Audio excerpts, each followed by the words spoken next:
As we continue on this Occupy Wall Street protest, we're joined by one of the organizers, David Graeber. The idea is that all of the political parties have basically bankrupted themselves. They're all essentially bought and sold by the financial elite that's created this crisis. There's no possibility of their actually coming up with a solution, and essentially, you have to start over. People have to go into their public squares, meet each other, start talking to each other, and start brainstorming of ideas. The system is not going to save us. We're going to have to save ourselves and start rebuilding society as we'd like to see it. If you look at who showed up, it was mostly young people, and most of them were people who'd gone through the educational system, who were deeply in debt, and found it completely impossible to get jobs. I mean, these people have felt they did the right thing. They did exactly what they were supposed to. The system has completely failed them, and they're not going to be saved by the people in charge. You're just going to if there's going to be any kind of society worth living in, we're going to have to create it ourselves.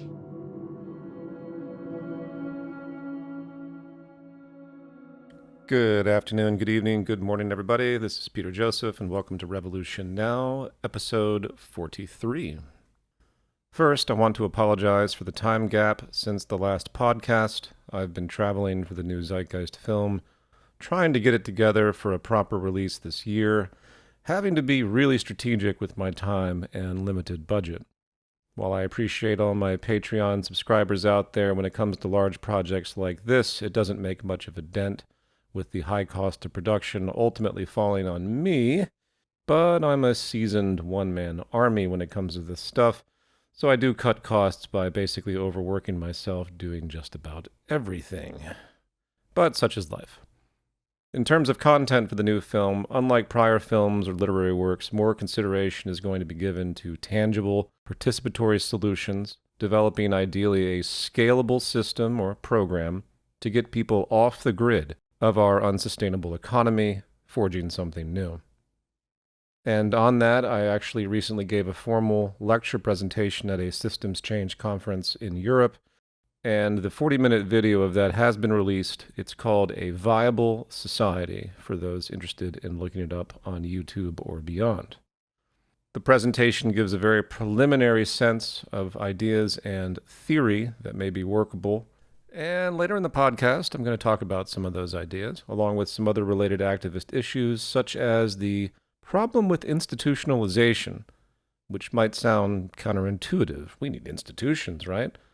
Well, in the 14 years of watching the Zeitgeist movement, I've learned a lot, and one of its greatest problems is its institutional nature, a problem shared by pretty much every other activist organization on the planet as well.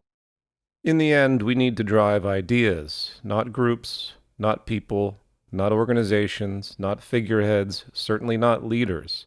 And while that may be fairly easy to understand, being for ideas, not groups or people, we're actually faced with a very serious social psychology problem in the way people relate things together. So we'll talk a little bit more about that in a moment. And finally, I want to announce I do have a small side project that I have initiated in the hope of preserving some kind of sanity through humor and necessary cathartic ridicule in the form of a Culture in Decline sub-series I'm calling Yelling at the Wind, which is being uploaded to a new Culture in Decline YouTube channel that can be found through the Culture in Decline website. And while I know I've promised to bring forward a second season, full season, of Culture in Decline, the old web series from 2013, unfortunately time and budget restraints won't allow that right now, so this is a good compromise to keep that kind of gesture going. And it's a little bit easier to do than the more formal talks.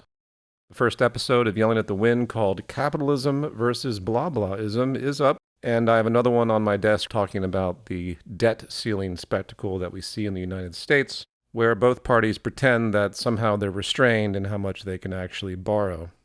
This ridiculous game is played out almost every year, pretending that the United States government, or any government that has its own central bank that makes its own money, actually behaves like a normal household economy, being frugal and all of that. That's not how it works. Whether the United States government is $30 trillion in debt or $300 trillion in debt, it makes absolutely no difference, except for side effects like inflation. But I won't go on that tangent here.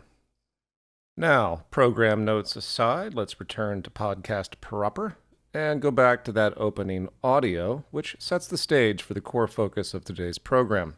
As noted, it was an interview with the late anthropologist David Graeber from 2011 upon the start of Occupy Wall Street, which he was instrumental. And critically, he gestures the need to sidestep appeals to power as this core political mechanism for societal change, instead advocating a grassroots rebuilding, hence as implied a focus on social infrastructure redesign, particularly in the context of economics, along with the kind of activism and organization required to build it. And while very generic in his description, it speaks to a deeply complicated and troubling revelation. Are what the majority of activists doing today, particularly when it comes to economic problems, increasingly futile? Not the ideas per se, but the avenues by which they hope to see change emerge. Is the assumption that appeals to power through democratic means or even autocratic appeals, including protests, will have the required effect to reverse, say, catastrophic environmental decline, or alleviation of the ongoing inhumane and destabilizing socioeconomic inequality or inequity that is ubiquitous across this planet? And I personally tend to find when I bring up this kind of questioning, I'm looked at like a cynic.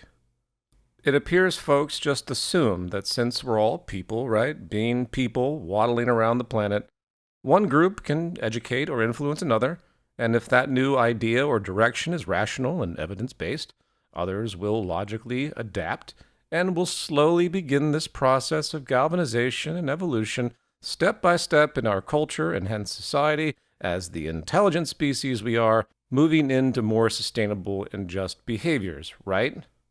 Well, unfortunately, as we all know, that is not how the sociological condition works. As talked about before, people appear far more influenced by group inclusion dynamics and survival-related stress, as opposed to rational thought. It's complicated.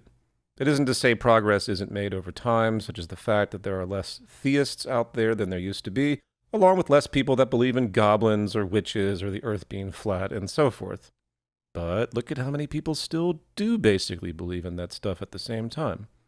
There appears to be an extremely long lag time between the establishment of scientific consensus on a particular issue and that consensus filtering and affecting general society. Loyalty to group and identity really gets in the way. As we see from things like the Asch conformity experiments and other psychological and sociological studies, there's a strong tendency for people to side with the majority, especially if they have an identity with it, regardless of what the truth might be. One glance at the cult of Donald Trump should show you the power of this kind of persuasion.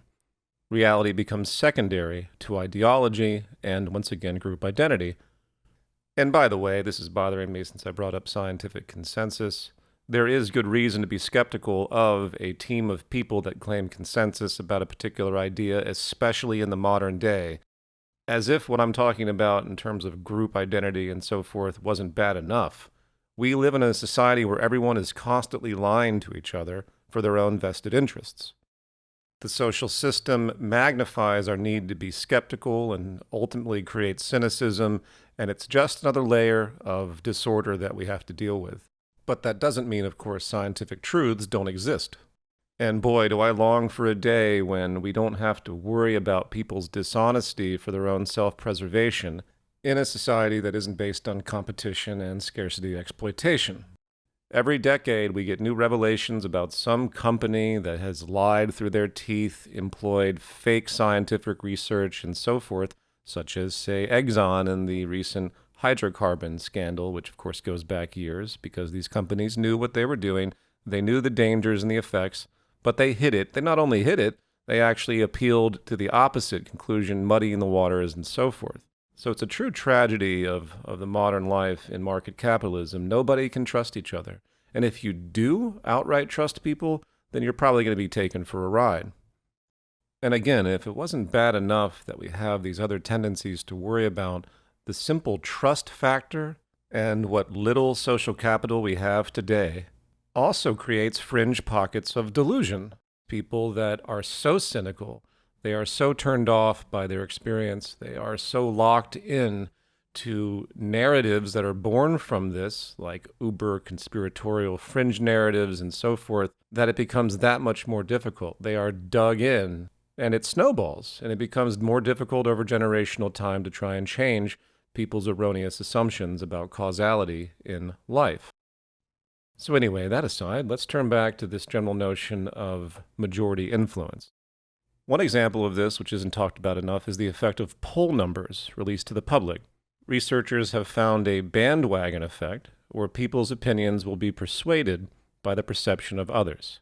It's complex, just as you have a football team where somebody is loyal to that team and roots for them over and over regardless.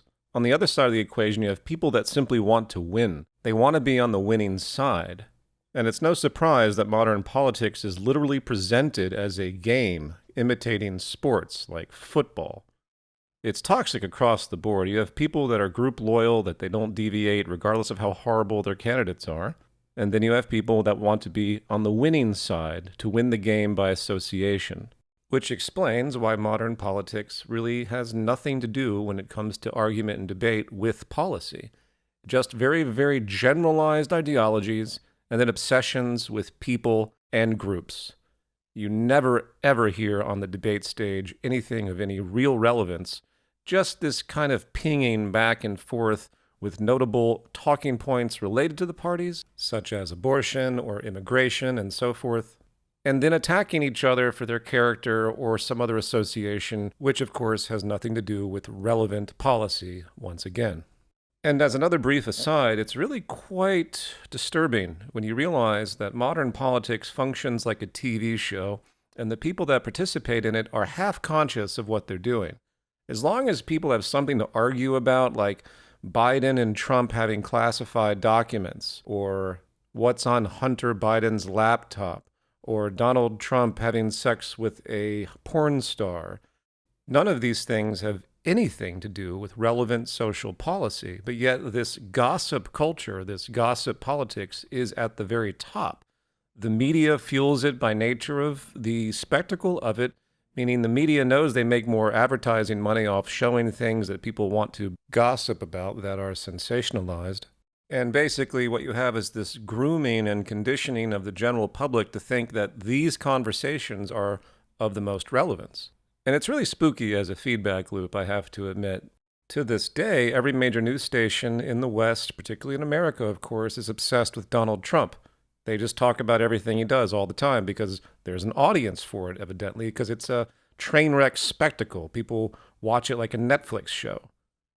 And yet, if you really want to get rid of the Trump element, the first thing the media has to do is stop paying attention to him. Man, I'm a tangent machine today. So where were we? Yes, we're talking about the problems with the assumption of democratic influence or any kind of public influence that appeals to power within the capitalist system and the failures therein, including all the cultural feedback loops. For example, today there is an overriding narrative that supports a mythology, the mythology that markets are the only thing we have to preserve freedom. And of course, in a polarized way, associated to antagonistic elements perceived as a threat to this freedom through markets, such as Soviet communism, which creates a boogeyman enemy. Hence the unfortunate cliche that persists to this day, where anyone that criticizes market economics must be a socialist in favor of communism, socialism, central planning, gulags, and whatnot. So that story, of course, is pervasive and inhibiting. But I think what most dominantly keeps the general public locked in subservience to this economic system is the familiarity, the routine, the basic reward and punishment incentives people experience day in and day out. As briefly touched upon before, the stress of the system forces loyalty to it out of a basic desperation. It would be different if we woke up and the basic necessities of life had been organized collectively by society so no one starves, everyone has food, clean water, a roof over their head, and basic necessities. But we don't have that. Instead, everyone has to submit to market labor and the exploitation and preservation of scarcity, And those safeguards that are there, welfare, minimum wage, and so forth, are constantly being eroded because of the ideological value system that's also pervasive, as touched upon before. And hence, everyone's in a kind of paycheck-to-paycheck stress, and rocking the boat can be very detrimental. So the kind of mass appeal to move against this kind of system is daunting to think about, because everyone's just so locked in. And not just for necessity's purpose, but also from a kind of psychological exhaustion. There's an old George Carlin joke I've referenced before from one of his books, and he says, "Some people ask what is and ask why. Some people ask what isn't and ask why not. And some people have to go to work and don't have time for all that shit." The general public is so inhibited by the system dynamics and the pressures and the stress, not to mention the manipulation of the system, where people will actually put others down as freeloaders when they get something they didn't work for. All those people that were complaining recently when they were attempting to remove some student loan debt that, oh, but I paid off my debt. That's not fair that other people will get a free ride. How come I didn't get that? And you have that push and pull too, which I've talked about before. It's all very perverse in this nasty feedback value distortion that is ubiquitous. So all of that interfering noise is constantly cycling, but ultimately, and more direct to the larger question here of why traditional activism and politics cannot be solely relied upon for relevant social change, is of course the condition of power and how that power is created and preserved by the system. This should be more than obvious to everyone paying attention, but it's worth outlining. For instance, it's no surprise that people like Elon Musk or other extremely wealthy people with consequential influence gravitate toward conservative politics. They do so because it's the most protective of their current state of wealth and power. It should be no surprise that the predominant view of social welfare programs, food stamps, minimum wage levels, and everything else that can assist those that are perpetually left behind is that of failure. The failure of the individual. It's nothing but antagonistic to the dominant market-supporting belief system to consider anything like taking care of inhabitants directly as a system function, as opposed to the near zero-sum game nightmare of market competition in a completely contrived, unnecessary fashion that endogenously moves wealth and power to a statistical minority at the expense of the majority and the ecosystem. And what I'm getting at is those, on average, in positions of power, are already value corrupted by the system's incentives. They are no longer able to see things the way a normal person would see them. Remember those UC Berkeley studies?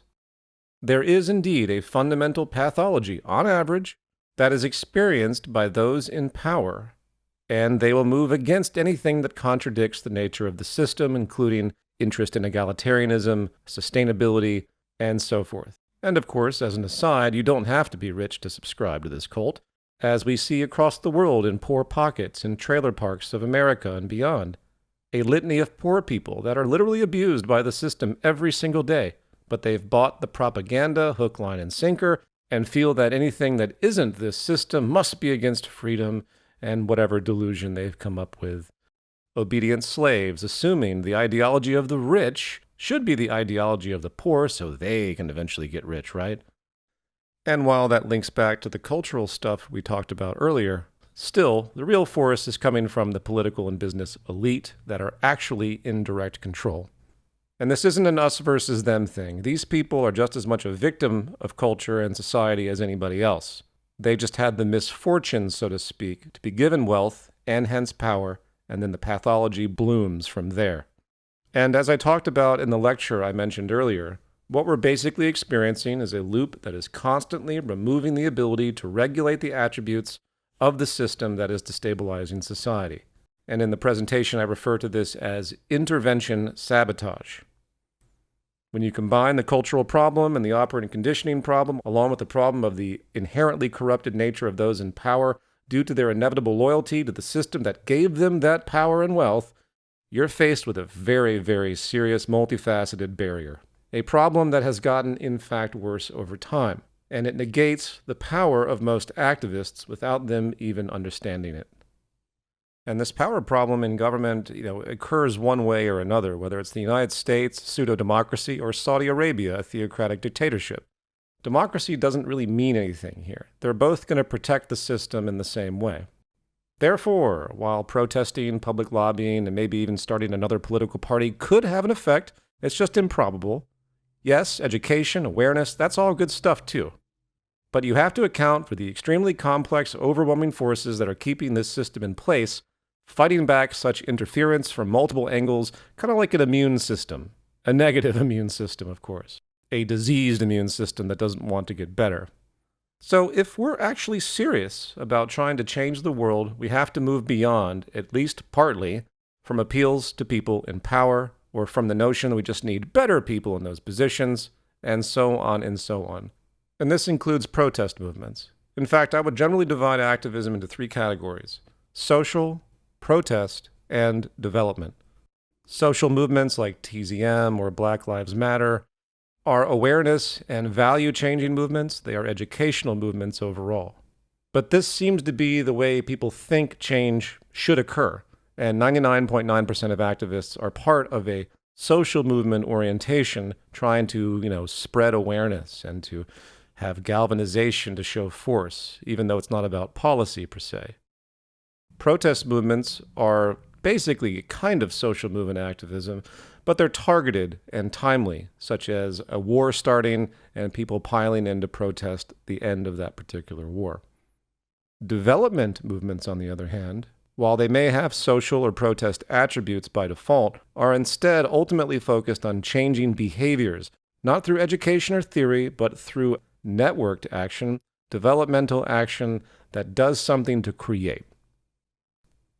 And I know I'm a broken record with this, and I know this is nothing new as a concept, as Buckminster Fuller would say years ago. But if we understand this, then why isn't there more creation? The future movements of the world are not going to have much of an effect if they are not development-oriented, especially when it comes to economic problems and the social problems related to that. And just to be clear here, I'm not dismissing or downplaying the power of nonviolent resistance, the protest and social movement work done by Dr. Martin Luther King Jr. and others. The issue is context. It's also worth appreciating the complexity in assumed effect of traditional movements, taking into account the environment and timing of those events, and how they basically work as one force in effect. It's the classic problem of overgeneralizing causality. For instance, while Dr. King is seen as a critical figure who fought back segregation policies, helped voting rights and beyond, the environment, or the activist ecosystem he and his group operated in, was also moving in the general same direction, but from different angles. For example, state power at that time in the U.S. was concerned about more so-called militant factions of the civil rights movement, such as the Black Panther Party, and began to acquiesce to Dr. King really because of his overtly nonviolent disposition in contrast. But the perception of violent threat still existed in the ecosystem regardless, creating pressure, directing government attention to King more so, and hence his cause. And by the way, that's not just conjecture, that's literally what President Lyndon Johnson stated.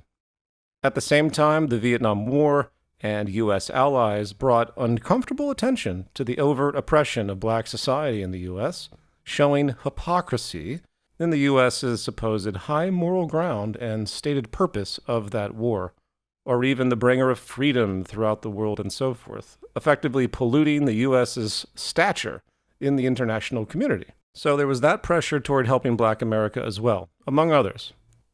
That noted, continuing this example with Dr. King, once he moved past voting right interests and anti-segregation work, once those accomplishments were achieved, he then shifted his focus to the economy. Before his assassination, he was working on an economic Bill of Rights, as he called it, and the Poor People's Campaign, which is really something we're all fighting for to this day, in effect, some 50 years later. Hence, the new context and new barriers. In fact, if you look carefully, you'll notice very, very little progress on the economic front, showing just how formidable the self-preserving feedback forces are in this context. In the U.S., there literally hasn't been any economic reforms to improve conditions, relevant economic reforms, since the New Deal of the 1930s. And as we all know, those policies are continually attacked year after year if not already eroded in some areas. Why? Because intervention goes against the free market religion. It's heresy. And the whole world, in effect, is blindly dedicated to this dangerous cult mentality. Things have not only not gotten better, they've in fact gotten worse as inequality has skyrocketed and so forth. As discussed before, it's all about economic growth now. Forget solving problems directly. Let's just run the economic machine as hard as possible to create constant growth, and some of those boats might get a little bit of water underneath them and raise them slightly above the poverty line in certain areas, and that's the best you can hope for. That is literally what the entire world is doing right now to try and solve things like poverty. That's it. And it makes sense because that is part of the system, as opposed to moving against it, which is what intervention does. And as far as public and governmental reaction, the same basic games are still being played. Remember when the media and government tried to paint MLK as a communist? King literally had to defend himself in front of a congressional panel because he was deemed a communist sympathizer because of his demand for more economic fairness in society. And again, just to reinforce this point, why is economic change different? Why is it such a touchy issue? It's because if you change the economic nature of society, you change the power dynamics in the hierarchy, because they go hand in hand once again. The exploiting ownership class loses leverage, for example, against the exploited underclass when any safeguards regarding public health concerns are installed, because it reduces the pressure of people to submit to their slave owners. And that's just one angle of it. But the power system is the reason why. I mean, there's all sorts of supplemental ideological problems and things that people put forward. But at the end of the day, the capitalist economy is a power structure. So in the end, in regard to the broader subject of traditional non-development activism, anything short today of an unprecedented critical mass, literally stopping government and industry, demanding specific sustainability changes in how the economy works and how income and wealth is distributed. Anything less than the most high magnitude effect with pivotal organization and demands is simply going to be shuffled to the side and dismissed, just like MLK's Poor People's Campaign has been pushed to the side for half a century, with literally zero progress, at least here in the United States, when it comes to this issue. And maybe I'm a cynic, but given how chaotic and fractured things are now, I won't be waiting around for such a critical mass of civil disobedience to emerge. Even though I will certainly advocate it, and I would certainly join such a thing if it was ever to magically happen. There are going to be many more Occupy-type spasms out there, especially in the context of climate change, as we see right now. But if history is any guide, they will only cause attention, some education and awareness, but little more. Hence, if we're going to take economic change seriously, we have to be development-oriented, not just protest or educational and so forth. Now, looking at the time, and because my ramblings have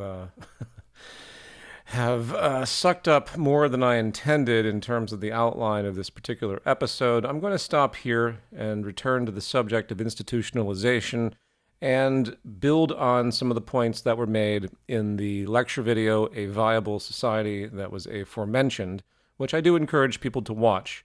It gets very vague at the end, but it's a good introduction to what I'm thinking can be useful as a developmental project to get us off the grid of this system. The damage has been done. There's only so much we can do in terms of fighting back the oil industry and so forth, which of course I advocate.